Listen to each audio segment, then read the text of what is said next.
بسم اللہ الرحمن الرحیم۔ السلام علیکم ناظرین۔ ایک دفعہ سلطان صلاح الدین ایوبی رحمۃ اللہ علیہ کے پاس ایک بوڑھا بزرگ جو کہ کنویں کھودنے کا کام کرتا تھا سلطان کے پاس حاضر ہوا۔ اس کے چہرے پر بہت زیادہ خوف اور اس کے ہاتھ کانپ رہے تھے۔ اس کی شکل سے لگ رہا تھا یہ بوڑھا بزرگ ابھی خوف سے گر جائے گا۔ دیکھتے ہی سلطان نے اپنے سپاہیوں کو حکم دیا کہ بابا جی کو سہارا دو۔ 3 سپاہیوں نے بوڑھے بزرگ کو سہارا دیا اور سلطان صلاح الدین ایوبی کے سامنے لا کھڑا کر دیا۔ جب سلطان صلاح الدین ایوبی نے بوڑھے کی حالت کو دیکھا تو سلطان نے حکم دیا کہ ابھی ایک ٹھنڈا مشروب لاؤ۔ سلطان کا حکم ملتے ہی شاہی باورچی ٹھنڈا مشروب لے آیا تو بوڑھے نے کہا کہ حضور آپ میرے لیے ٹھنڈا مشروب نہ منگوائیں کیونکہ مجھے روزہ ہے۔ دیکھ کر سلطان صلاح الدین ایوبی حیران ہو گئے کیونکہ رمضان کا مہینہ نہیں تھا اور بوڑھے کی عمر کو 80 سے بھی زائد لگ رہی تھی۔ کمزوری سے اس کے ہاتھ کانپ رہے تھے۔ اس کے ماتھے پر پسینہ پھوٹا ہوا تھا۔ اس کی شکل سے لگ رہا تھا یہ بوڑھا بزرگ ابھی کوئی مشقت والا کام کر کے آ رہا ہے، لیکن پھر بھی اس کا روزہ تھا۔ یہ دیکھ کر سلطان جذباتی ہو گئے۔ سلطان نے اس بوڑھے بزرگ کو اپنے گلے سے لگایا اور بڑی عزت و احترام کے ساتھ بٹھایا۔ یہ بات درباریوں کے لیے حیران کن تھی کہ ایک بوڑھے بزرگ جو کہ اتنی خستہ حالت میں تھا اور سلطان صلاح الدین ایوبی اس وقت شاہی لباس میں بیٹھے تھے اور کسی خاص مہمان کا انتظار کر رہے تھے، لیکن سلطان نے پھر بھی اس بوڑھے بزرگ کو اپنے سینے سے لگایا۔ اور جب سلطان صلاح الدین ایوبی نے اس بوڑھے بزرگ سے آنے کی وجہ پوچھی تو اس نے کہا کہ حضور میں کنویں کھودنے کا کام کرتا ہوں اور کنواں کھودنے کے بدلے میں مجھے چند سکے مل جاتے ہیں اور اس سے میری اچھی خاصی مزدوری بن جاتی ہے۔ حضور یہ کام میں کئی سالوں سے کر رہا ہوں۔ پچھلے چند دنوں ایک تاجر میرے پاس آیا اور کہا کہ فلاں جگہ پر میری تھوڑی سی زمین پڑی ہوئی ہے، اب میرے لیے وہاں ایک کنواں کھود دے تاکہ میں وہاں کھیتی باڑی کر سکوں، تاکہ میں کچھ اناج حاصل کر سکوں۔ میں نے اس کے ساتھ مزدوری کی بات کی اور وہاں کنواں کھودنے لگ گیا۔ حضور وہاں پاس میں کوئی درخت نہیں تھا جہاں میں تھوڑی دیر آرام کرنے کے لیے بیٹھ جاتا۔ میں دوپہر تک کام کرتا رہا کہ میں نے دیکھا کہ اب مجھے کمزوری بہت زیادہ محسوس ہونے لگی ہے، تو میں تھوڑی دور فاصلے پر جا کر ایک درخت کے نیچے بیٹھ گیا اور تھکاوٹ کی وجہ سے درخت کے تنے کے سہارے بیٹھ گیا۔ جب میں آرام کر کے اٹھا تو اچانک میری نظر درخت کی دوسری طرف پڑی تو میں اسی وقت گر گیا کیونکہ حضور اس جگہ پر ایک لڑکی کی برہنہ حالت میں لاش پڑی ہوئی تھی۔ یہ دیکھ کر میرے ہوش اڑ گئے اور میں اسی وقت بے ہوش ہو گیا، اور جب میں ہوش میں آیا تو مجھے اس وقت قاضی کی عدالت میں پایا گیا اور ہوش آتے ہی قاضی نے مجھے کہا کہ تم اس نوجوان برہنہ لڑکی کے جسم کے ساتھ بے ہوش پڑے ہوئے تھے، بتاؤ تم نے اس لڑکی کو قتل کیا ہے اور پہلے تم نے اس کے ساتھ جسمانی تعلق قائم کیا اور اس کے بعد تم نے اس کو قتل کر دیا اور کمزوری کی وجہ سے تم بے ہوش ہو گئے، تمہیں سنسار کر دیا جائے گا۔ یہ سن کر سلطان صلاح الدین ایوبی کو بہت غصہ آیا کہ ایک بوڑھا بزرگ جس کی عمر 80 سال سے زائد تھی، اس کو اس وقت بھی روزہ تھا، لیکن قاضی صاحب نے کیسے اس بوڑھے بزرگ پر اتنا گھناؤنا الزام لگا دیا اور اس کو اپنی صفائی میں بھی کہنے کے لیے موقع نہیں دیا۔ سلطان صلاح الدین ایوبی نے اسی وقت قاضی صاحب کو اپنے پاس بلانے کا حکم دیا اور قاتل کا پتہ لگانے کے لیے تحقیقات ہونے لگیں، لیکن قاتل کا پھر بھی پتہ نہ چل سکا۔ تو یہ دیکھ کر سلطان صلاح الدین ایوبی کو بہت حیرت ہوئی۔ سلطان نے قاتل کا پتہ لگانے کے لیے ایک انوکھی ترکیب بنائی۔ سلطان نے وہاں پر 2 نومولود بکری کے بچے رکھ دیے اور پھر اعلان کر دیا کہ دوستو یہ واقعہ اصل میں کچھ اس طرح کا ہے کہ سلطان نور الدین زنگی رحمۃ اللہ علیہ کے دور سلطنت کے دوران مصر کے شہر اسکندریہ کی ایک اندر قلعہ تھا۔ وہ قلعہ اسکندریہ شہر کا بہت ہی بڑا قلعہ تھا۔ سلطان نور الدین زنگی رحمۃ اللہ علیہ کے دور سے پہلے کئی بادشاہوں اور کئی سرداروں نے اس قلعے پر حملہ کیا، لیکن کوئی بھی اس کو فتح نہ کر سکا۔ اس قلعے کا نام اندریاس قلعہ تھا۔ وہ قلعہ شکل کے لحاظ سے بھی بہت ڈراؤنا تھا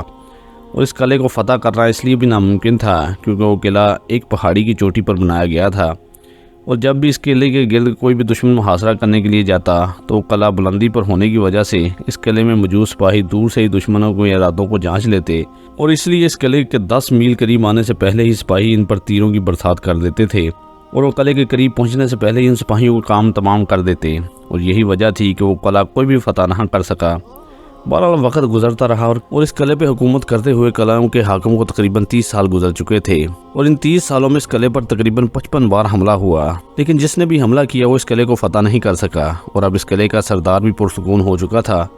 کیونکہ اتنے بار حملہ کرنے کے باوجود کوئی بھی قلعے کو فتح نہیں کر سکا۔ ہر قسم کا دشمن آیا، ہر قسم کے سپاہی آئے، ہر طریقہ آزمایا گیا، لیکن پھر بھی وہ قلعہ فتح نہیں ہوا۔ لیکن وہ نہیں جانتا تھا کہ اس بار قلعے پر حملہ کرنے والا کوئی عام سلطان نہیں، بلکہ مصر کے سلطنت کی تاریخ کا سب سے بہادر اور درویش سلطان ہے، اور وہ سلطان کوئی عام نہیں بلکہ سلطان نور الدین زنگی رحمۃ اللہ علیہ تھے۔ جب سلطان نور الدین زنگی رحمۃ اللہ علیہ نے اس قلعے کی تاریخ پڑھی اور اس قلعے کے بارے میں معلومات اکٹھی کی تو سلطان نور الدین زنگی نے دیکھا کہ ہر بار جب بھی اس قلعے پر حملہ کیا گیا تو اس قلعے پر حملہ کرنے والا بس یہی غلطی کرتا تھا کہ وہ اس قلعے کے سامنے سے ہی وار کرتا تھا، اس نے کبھی قلعے کے اندر حملہ نہیں کیا۔ جب یہ سلطان نور الدین زنگی باتیں کر رہا تھا تو اتنے میں ایک وزیر سلطان نور الدین زنگی رحمۃ اللہ کے ساتھ جو بیٹھا ہوا تھا اس نے کہا کہ حضور آپ کیا فرما رہے ہیں، قلعے کے اندر سے حملہ کیسے ہو سکتا ہے؟ تو سلطان نے کہا کہ میرے کہنے کا مقصد یہ تھا کہ اگر دشمن اس قلعے کو فتح کرنے سے پہلے اس قلعے کے اندر اپنا ایک جاسوس بھیجتا اور پھر وہ جاسوس اس قلعے کی ساری معلومات حاصل کر لیتا اور اس قلعے کی کمزوری کو حاصل کر لیتا، وہ ضرور اس قلعے کو فتح کر سکتا تھا اور یہ قلعہ باقی دیگر قلعوں سے بہت زیادہ آسان تھا۔ تو یہ سن کر سلطان نور الدین زنگی رحمۃ اللہ علیہ کا وزیر حیران ہو گیا، لیکن پھر بھی ابھی تک اس کے دماغ میں یہ بات نہیں آ رہی تھی۔ تو اتنے میں سلطان نور الدین زنگی رحمۃ اللہ علیہ نے فرمایا، اے وزیر، میرے کہنے کا مقصد یہ تھا کہ جب بھی دشمن نے اس قلعے پر حملہ کیا، اس قلعے کے اندر سے بنائے گئے بلندی پر مورچوں سے سپاہی دیکھ لیتے ہیں کہ دشمن حملہ کے لیے آ رہا ہے، لیکن اگر حملہ کرنے والا اس قلعے کے اندر اپنے ماہر جاسوس بھیجے اور اگر وہ جاسوس اپنے سپاہی قلعے کے اندر بلوائے اور اس قلعے پر حملہ کرنے سے پہلے اس قلعے کے سپاہی اس مورچوں پر اپنی اپنی جگہ سنبھال لیں اور بڑی ہی مہارت سے دشمن کے سپاہیوں کو وہاں سے ہٹا دیں، اور پھر حملہ کرنے والے کے سپاہی جب اس قلعے کے قریب آئیں تو وہ اپنے آگے سے جھاڑیاں باندھ لیں اور رات کے وقت سفر کریں اور دن کو اسی جگہ آرام کریں جہاں جھاڑیاں موجود ہوں، یعنی ایسا لگے کہ یہاں کوئی بندہ نہیں بلکہ جھاڑیاں موجود ہیں، اور جیسے ہی اندھیرا ہو پھر وہ جھاڑیاں والے سپاہی چلنا شروع ہو جائیں، اور جب پھر روشنی ہو جائے تو پھر وہ جھاڑیاں رک جائیں اور قلعے کے سپاہی یہی سمجھیں کہ کوئی ہماری طرف نہیں آ رہا، اور جب وہ جھاڑیوں میں چھپے ہوئے ہوں سپاہی اس قلعے کے ارد گرد پہنچ جائیں تو پھر وہ مورچے والے سپاہی دشمن کے سپاہیوں کو ہٹا کر خود ان کی جگہ سنبھال لے، لیکن قلعے کے باقی سپاہیوں کو پتہ نہ چلے کہ ان کی اہم مورچوں کو ان کے دشمن سپاہیوں نے سنبھال لیا ہے، اور جب وہ قلعے پر حملہ کر دیں تو پھر وہاں اندر کے جاسوس سپاہی بھی قلعے کے سپاہیوں کو قتل کرنا شروع کر دیں، اور اتنے میں وہ باہر والے سپاہی بھی قلعے کے اندر داخل ہو جائیں گے اور قلعے کے سپاہیوں پر بجلی بن کر ٹوٹ پڑیں، اور جب ان قلعے کے سپاہیوں پر اچانک اس طرح حملہ ہوگا جس حملے کی وہ کبھی توقع بھی نہیں کر سکتے تو وہ بوکھلاہٹ کا شکار ہو جائیں گے، اور قلعے کا حاکم چھپنے کے لیے اپنی خفیہ جگہ میں چلا جائے گا اور وہ اپنے سپاہیوں کو اکیلا چھوڑ دے گا۔ اس طرح اس کے سپاہی مزید بزدل ہو جائیں گے اور پھر وہ قلعہ آسانی سے فتح ہو جائے گا، اور پھر قلعے کو فتح کرنے کے بعد اس قلعے کے اندر چھپنے کے لیے خفیہ جگہ کو ہم تلاش کر لیں گے، اور اسی طرح اس سردار کو بھی موت کے گھاٹ اتار کر ہم مال غنیمت بھی حاصل کر لیں گے اور اتنے بڑے قلعے کو بھی فتح کر لیں گے۔ اور جب وہ قلعہ یعنی کہ اندریاس قلعہ فتح ہو گیا تو پہاڑیوں کی دوسری طرف ہم صلیبیوں کے بڑے بڑے مزید قلعوں کو بھی فتح کر کے ہم اپنی سلطنت کی سرحدوں کو مضبوط بنا سکتے ہیں۔ یہ سن کر سلطان نور الدین زنگی کا وزیر بڑا حیران ہوا کہ جس سلطان کے پاس اتنی عقل ہو، جس سلطان کے پاس اتنی دور اندیش آنکھیں ہوں، تو پھر اس سلطان کو فتوحات سے کون روک سکتا ہے؟ اتنے میں وزیر نے کہا کہ حضور آگے کا کیا منصوبہ ہے؟ تو سلطان نور الدین زنگی نے کہا کہ مجھے ایک ایسے ماہر اور وفادار جاسوس کی ضرورت ہوگی جو ہر قسم کے حالات کا مقابلہ کر سکتا ہو اور بڑی ہی مہارت کے ساتھ اس قلعے کے اندر داخل ہو جائے، اور جس طرح میں نے کہا وہ ان سب چیزوں پر عمل کر لے تو ہم بھی اس قلعے کو فتح کر کے تاریخ میں اپنا نام رقم کر دیں گے کہ پہلی بار حملہ کر کے سلطان نور الدین زنگی کے سپاہیوں نے قلعے کو فتح کر لیا۔ تو اتنے میں وزیر نے کہا پھر حضور آپ تیار ہو جائیں، حضور پھر تاریخ میں نام لکھوانے کے لیے تیار ہو جائیں۔ ہمارا ایک اپنا ہی سپاہی ہے جو کہ چند دن پہلے بغداد سے آیا ہے اور وہ شہید ہونے کے لیے آیا ہے، حضور اس جیسا بھیس کوئی نہیں بدل سکتا، حضور اس جیسی جاسوسی کوئی نہیں کر سکتا، اور مجھے شک نہیں بلکہ یقین ہے کہ وہ اس اہم کام کو سر انجام دینے کے لیے خود آپ کے پاس آ کر اجازت چاہے گا۔ سلطان کو بڑی خوشی ہوئی اور سلطان نے کہا کہ ابھی اور اسی وقت اس کو میرے پاس بلاؤ۔ تو وہ سلطان کے سامنے حاضر ہوا اور سلطان نور الدین زنگی رحمۃ اللہ علیہ نے اس کو کہا کہ تم جانتے ہو کہ اب میرا اگلا مقصد اندریاس قلعے کو فتح کرنا ہے؟ اس نے کہا کہ جی ہاں حضور، مجھے آپ کی ہر بات کی خبر ہے۔ اور جب اس نے سلطان نور الدین زنگی کو اپنی ہی معلومات کے بارے میں بتایا تو سلطان حیران ہو گیا کہ اس عام سے سپاہی کو میرے ہر ارادے کا پتہ ہے، اگر اس کو میں دشمن کے پاس بھیجوں تو وہ ان کے ہر ارادوں کا پتہ لگا لے گا۔ اور سلطان نور الدین زنگی نے اس کو کہا کہ میں نے اندریاس قلعے کو فتح کرنا ہے، لہذا تم ان میں جاسوس بن کے جاؤ اور اس قلعے کی تمام کمزوریوں کا پتہ لگاؤ، اور پھر کمزوریوں کو پتہ لگانے پر تم ان پر قابو پا لوگے۔ اتنے میں ہمارے سپاہی اس قلعے کے قریب پہنچ جائیں گے اور ہم نے اس قلعے پر ایک ہی وقت میں حملہ کرنا ہے اور دشمن کو شکست دینی ہے۔ تو اس نے کہا کہ ٹھیک ہے حضور، میں اپنی جان دینے کے لیے بھی تیار ہوں، لیکن مرنے سے پہلے میں اس قلعے کو ضرور فتح کروں گا۔ یہ سن کر سلطان نور الدین زنگی رحمۃ اللہ علیہ بہت خوش ہوئے اور اس نوجوان کو قیمتی سامان دے کر وہاں سے رخصت کر دیا۔ 15 دنوں کے بعد اس نوجوان کی طرف سے، جو کہ سلطان نور الدین زنگی رحمۃ اللہ علیہ کا خاص جاسوس بن کر گیا تھا، اس کا خط سلطان کے پاس پہنچا۔